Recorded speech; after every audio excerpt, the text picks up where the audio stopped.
Welcome to Conservative Voices Talking Points. Eric, this question's for you. Taking what Gentry just said, he mentioned the Declaration of Independence, the United States Constitution, the amendments thereof, the Federalist Papers even. Why is it important for the average American then to know America's history? Sounds like a simple question, but I'm sure there's some detail to it. Well, that gets back to conservatism. That's exactly what we are doing, is we're trying to conserve. And it's the brilliance of our founding fathers and all of the leaders that have come and those that will come, that are able to learn from history, to not repeat anything bad from history, that we take what we've learned and what the past is, and we take us into a brighter, better, safer future. Without redefining history. Right. Good point. Rob, kind of follow-up question for you. Sorry. No, I'm glad you said that.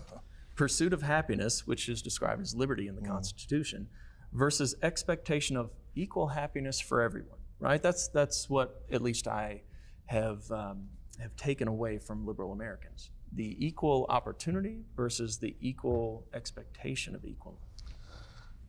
Well, we're all guaranteed the right to pursue happiness, but we're not all guaranteed that we'll find happiness, unfortunately. But we're given the opportunity, and that's what is the great thing about America. We're all put here. We're not all put here. We're born here. We're come here to chase our dreams, to follow our dreams. I'm a product of my family business. 40 years we'll celebrate this July. 40 years I've been in business. The free market system provided us that. You're not finding that other parts of the world where you can have a family business that survives through up and downs, and still around to talk about it. So I'm very passionate about that part, the free market system of that conservative principles are foundational.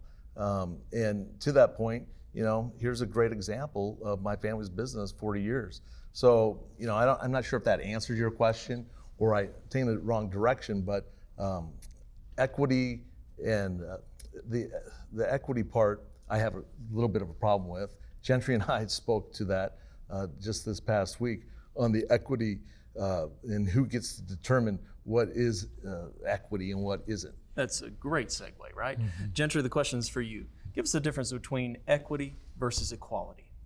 What an important question, right? I mean, this is where conservative principles meet the challenge of our day today. That equity is a warm, fuzzy word that the progressive left is using to say that we want equality of outcome, which is totally in contravention to the American promise of equality of opportunity.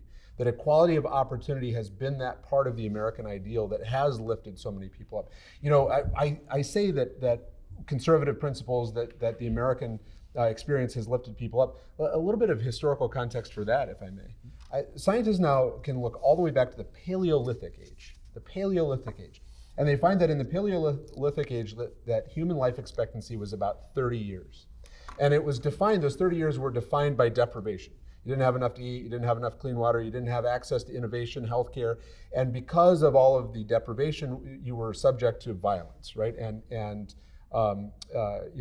to strong men coming in and putting a boot on your throat.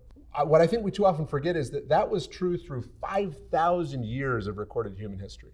That all the way until the year 1900, average human life expectancy was 30 years old in 1900. From the Paleolithic age to 1900. 5,000 years of recorded human history, reliably recorded human history. And in all of that time, the human condition was the same.